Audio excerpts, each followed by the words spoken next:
Morning friends, after that Chota Beam and that lovely animation, I got a rough ride now with you. I'm going to take you into a world which is similar but yet very different. Thank you Harini for the really, really nice introduction. Let me start like all journeys begin. I'm Ananda, born in Hyderabad. I'm Hyderabadi in every which way. A Tamilian by birth, a Hyderabadi and a Telugu by soul.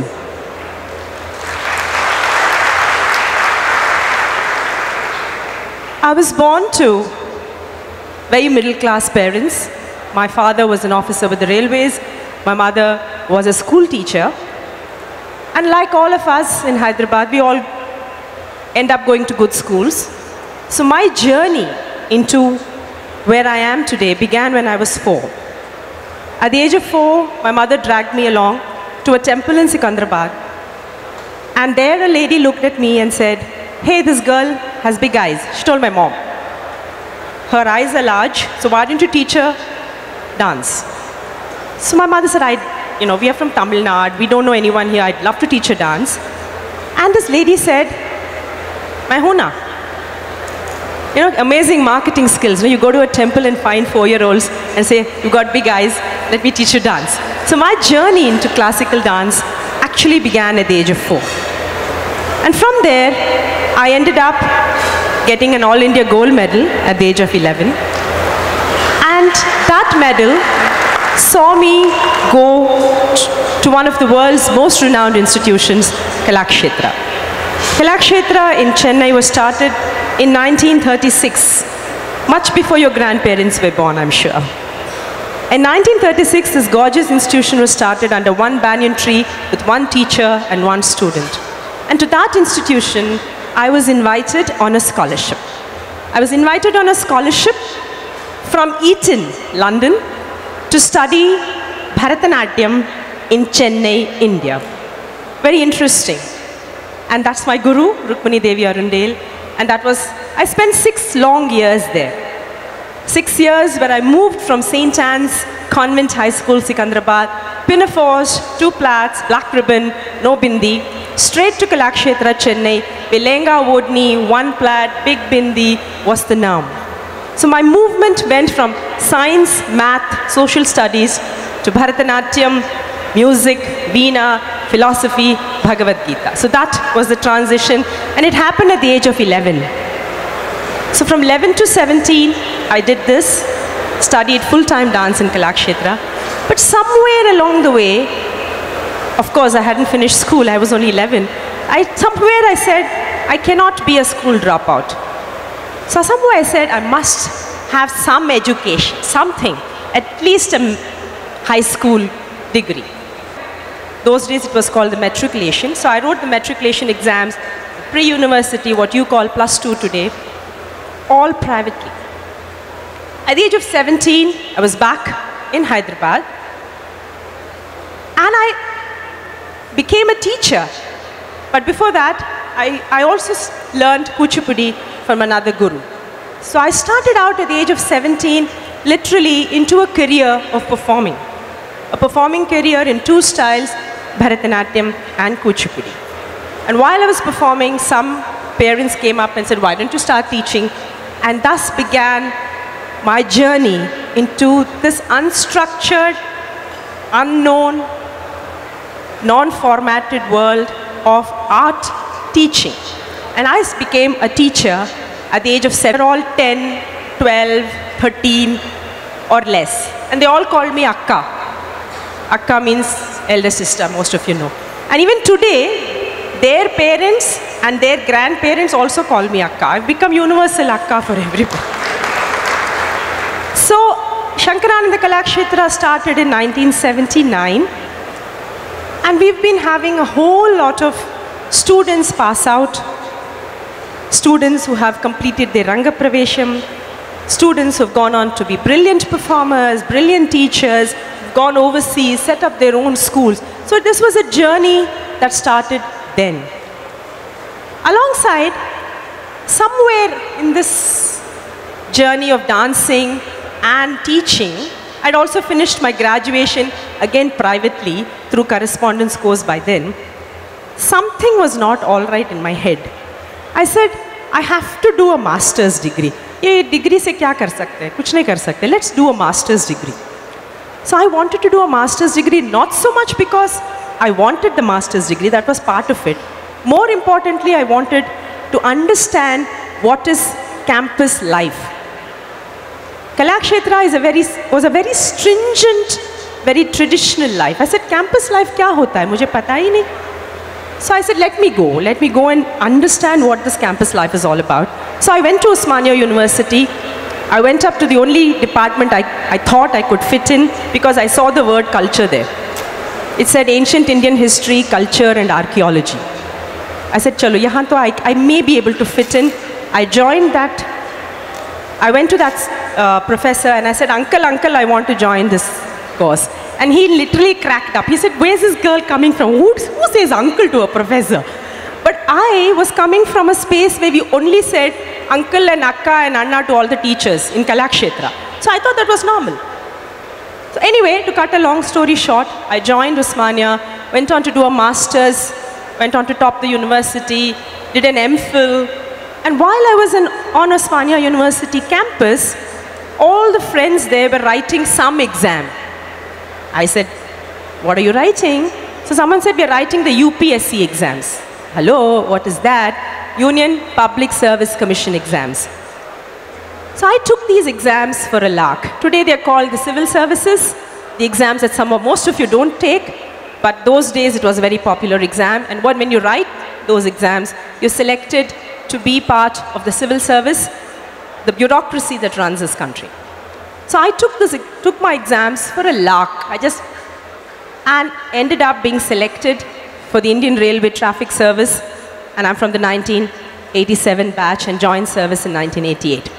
So here I was going from a very, very unstructured field, which is art, which doesn't, as I said, unformatted, unstructured field, to a very, very stringent, formatted framework field, which is bureaucracy. So here, I was trying to bring and understand something that's from unstructured to structured. Here, what you are trying to do, I would believe, is some of you are already working.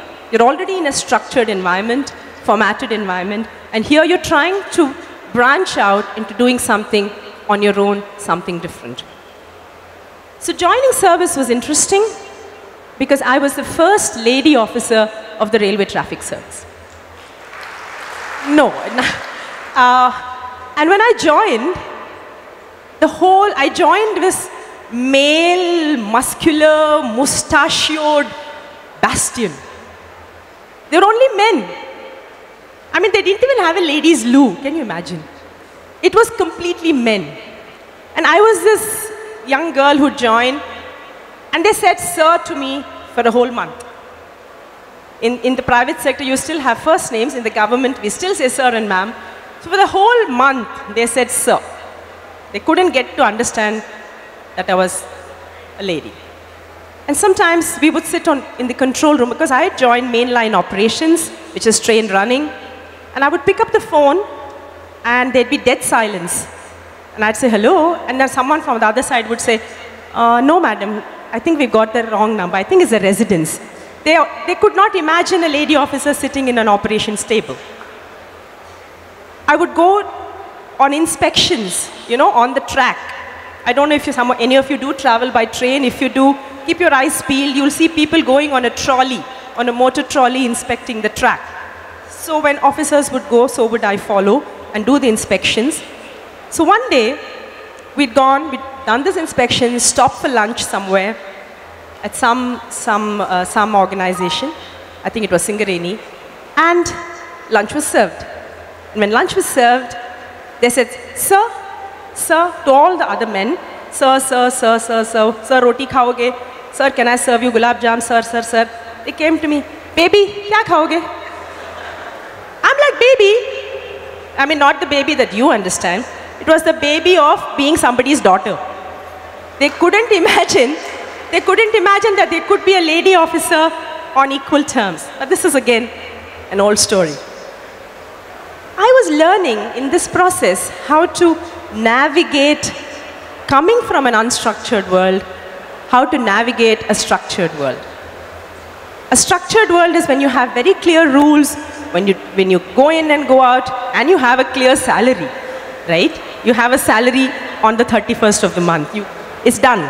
Unless you really mess up, your salary will come.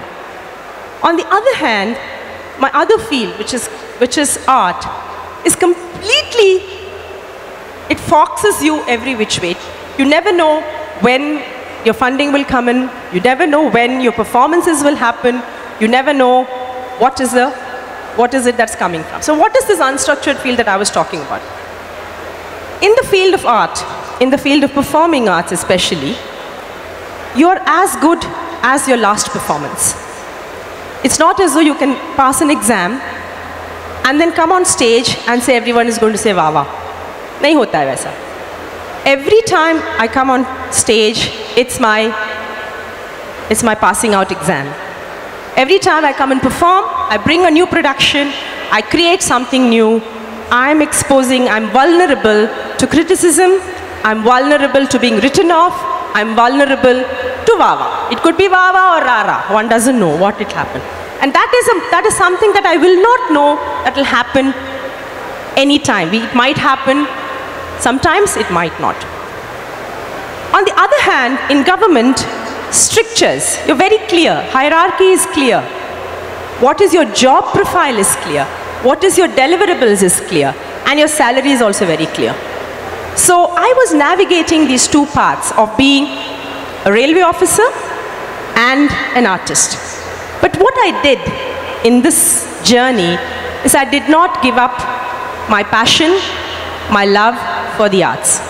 So I continued to teach, to choreograph.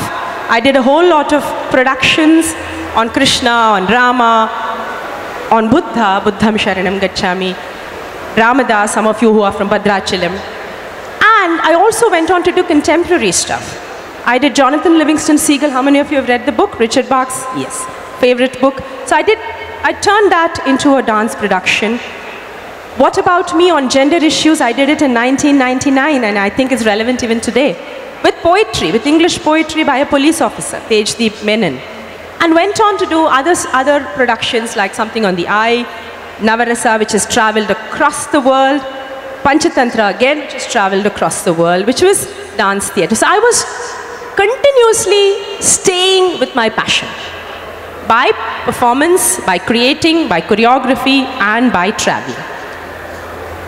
And all this got me to meet some very interesting people.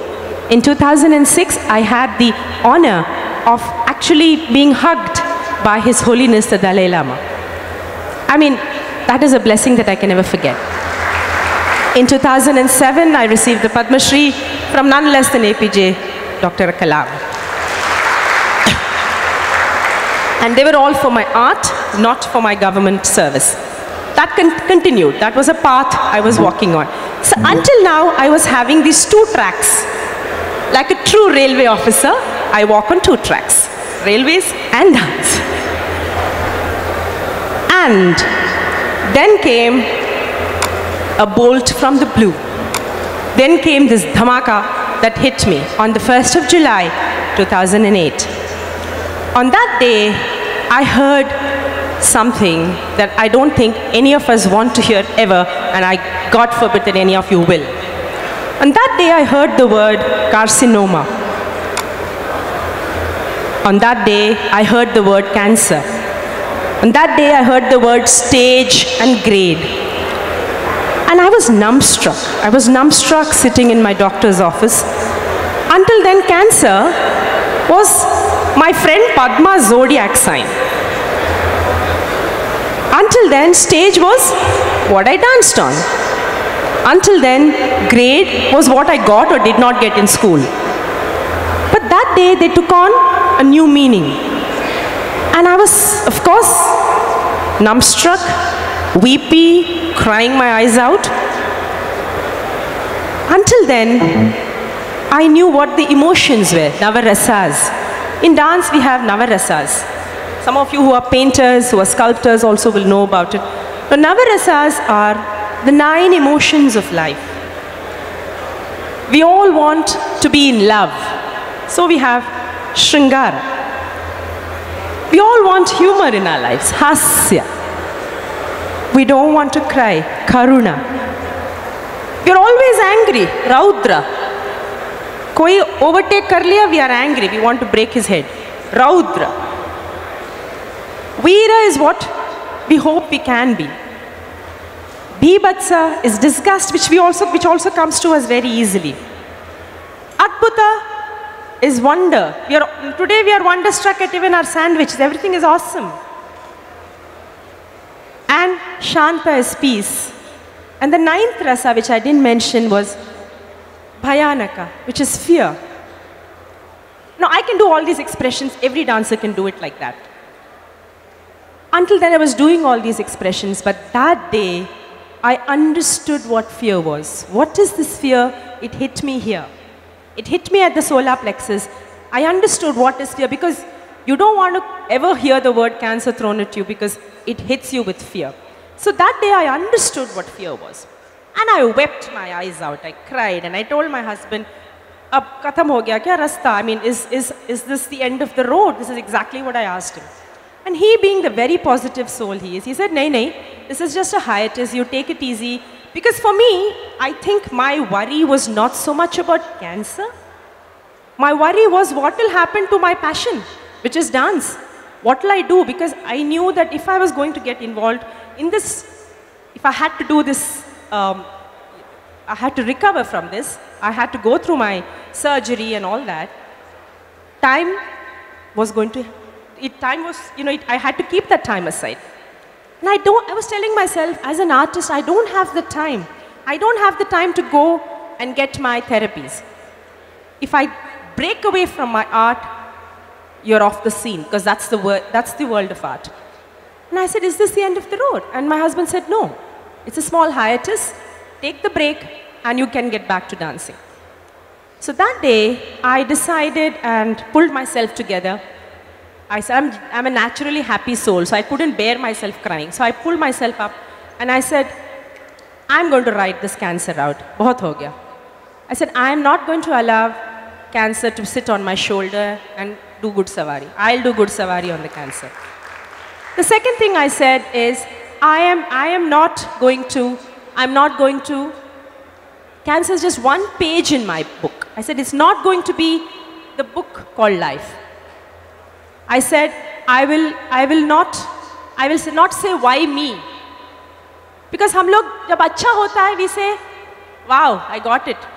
Something wrong happens in our lives and we say, Bhagwan, why me? तुमने ऐसा मेरे साथ क्यों किया? मेरे साथ ये सुलूक क्यों किया? We are forever cribbing. We never say when we get something good, "Hey Bhagwan, why did you give this to me?" Never. We don't even thank him. So I said, no, why me? And I decided that I am going to stay the path. But when I was staying the path, it's not easy. You saw some pictures just now. Chemo comes with its own misery. It's miserable. I lost my hair. I couldn't climb stairs. I who could dance for 3 hours, I couldn't even climb stairs. And then I told myself that all I wanted to do was literally weep. I just wanted to lie down in a corner and cry. And then I said, "Hey Ananda, you don't have options. Tears and fears are options that are not available with you on the exam paper. Option hi nahi hai. Pull yourself out." And I pulled myself up. And I focused on my dance. I decided that I'm not going to focus on cancer. I put my 100% focus on my dance, which until now, as you know, is my passion, my life breath, everything. So I continued to dance. Yes, difficult. And I continued the path of teaching, choreography, traveling. I danced between 2 weeks after surgery. I danced between chemotherapies. I danced after radiation. I traveled overseas, all through the 2 years of my therapy.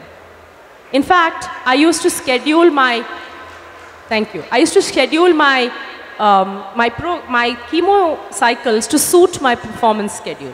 I used to go to the doctor, I say, aaj mat karo chemo, kal karo, I have a show today. It used to be like that. What I had really done, my friends, is I had pulled my mind away from the challenge, which was cancer, and put my mind into dance, which was my passion. I'd really focused out of cancer, or tuned out of cancer, and focused into my dance and tuned into my dance. The minute I did that, all the melodrama that the cancer was throwing at me, the challenge, fell away. But I wanted something else. I wanted another image, another idea to go further. And this I found in Ma Durga. All of you have heard this song. Aigiri nandini nandita medini vishwa vinodini nandanute girivaravinda shirodini vasini vishnu vilasini jishnunute bhagavati hekshiti kanta kutumbhini bhuri kutumbhini bhuri krite jaya jaya he mahishasura mardhini ramyakapartini shailasute. All of us have heard this. All of us know it. And that image, I made it my own. I said, who is this Durga? Look at her. Look at this goddess. Look at this myth. Look at this myth metaphor. She is a beautiful 18-year-old who was ordered to go into the battlefield to quell Mahisha, the evil king. And what did the gods do? They invested her with their own powers. So she had 18 arms. Okay? So I told myself, I also have many arms. Doctor, chemotherapist, surgeon, chemotherapist, radiation person, husband, mother-in-law, sister, students, friends, and my dog, Justin the Labrador. So I said, I have all these hands, and I too can ride into that battlefield of cancer. Then I looked at her and I said, she rides a lion. I said, lion? My God, can you imagine an 18-year-old riding a lion? Look at the metaphor, look at the image. And I said, that lion is my strength, is a strength that each and every one of us have. It's just that we forget about it in terms of, each of us have that strength, that power to pull from the solar plexus, from the bottom of your stomach, that power, that strength, that energy of being able to face every challenge and look it in its eye. And I made that image my own. And this became my path. Every day, this image, this metaphor that I can go that path, I can travel, I can do all this, and I can still dance. So that became, and I went on to do Simha Nandini, create a work in which she becomes the lion, is your resilience, your strength becomes larger than you. Why am I telling you all this? Why am I telling you my sob story of cancer? It's not even a sob story. I'm telling you this, my dear young friends, is because while you're entering this path, uncharted seas, unknown paths, while you're entering this path of entrepreneurship, nice words, but what you're really doing, if you go behind a couple of steps from that word entrepreneurship, what you really are doing is you're following a passion. What you really want to do is you want to touch your creative core. That's exactly what the previous speaker spoke about. He actually focused on what was his passion for life. What is it that you want to do? Yes, it's easy to say about it, because when you talk about, say, I'm going to do something, you're going to come up first problem. Where do I have the money? Who will look at it? How can I sell it? How can I go forward? And this is also at the time when you're young, when you want to get married, when you have children, when you want to build a house, when there's expenditures very high. So your output expenditure is not going to meet. But that is also the time when you need to focus on that passion and find windows to open. Find it in such a way that those windows will open in different ways. With me, my challenge was to go from this unstructured world of dance into the structured world of railways and keep coming back. So what I do is learn from each other. As an artist, I take my harmony, my sense of aesthetics, my sense of balance, my sense of equality and equipoise into the world of government. In the world of government, where there's so much hierarchy and such a large pyramid, from there I learn and bring back to my field of art structures, systems, organization, leadership. They come from there. So it's possible for us to learn from both these paths that we want to tread. Some of you are already working. You want to go into the path of entrepreneurship. From these, figure out what is it that you will do come hell or high water. Passion is really what is it you will do come hell or high water. What is it you will do when pushed to the corner? When something horrible strikes you, when a challenge strikes you, what is it you will do? Find that passion, find that core strength, which is, and the minute, if you're able to upscale that and make it into a viable career, the sky is not the limit.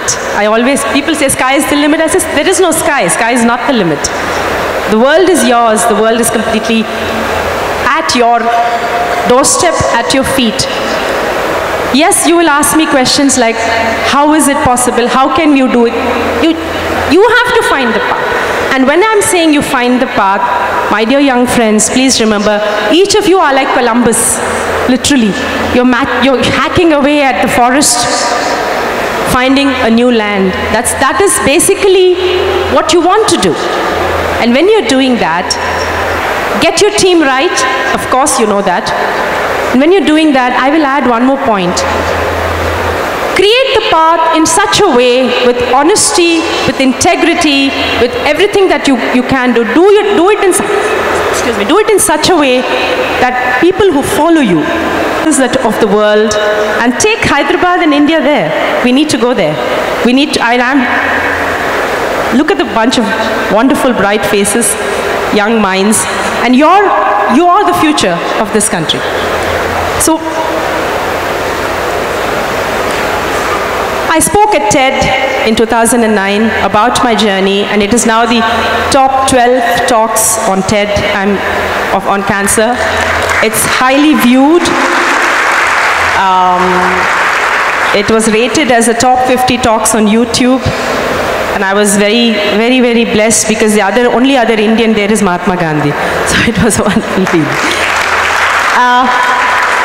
I continue to dance. I continue to work in the railways. There's a different choreographies that we've been doing, different kinds of bringing art into the world and sharing that beautiful world with each and every one of you. So my journey continues as an artist. My journey continues as a bureaucrat, as a serving bureaucrat. Yes, challenges have been thrown. My biggest challenge was cancer. My choice has been dance. So make those choices, my friends. Find your passion and chase your passion with deep honesty, with deep integrity, with deep commitment, and everything you want, every dream that you envisage is really going to be your reality. Thank you, and God bless you.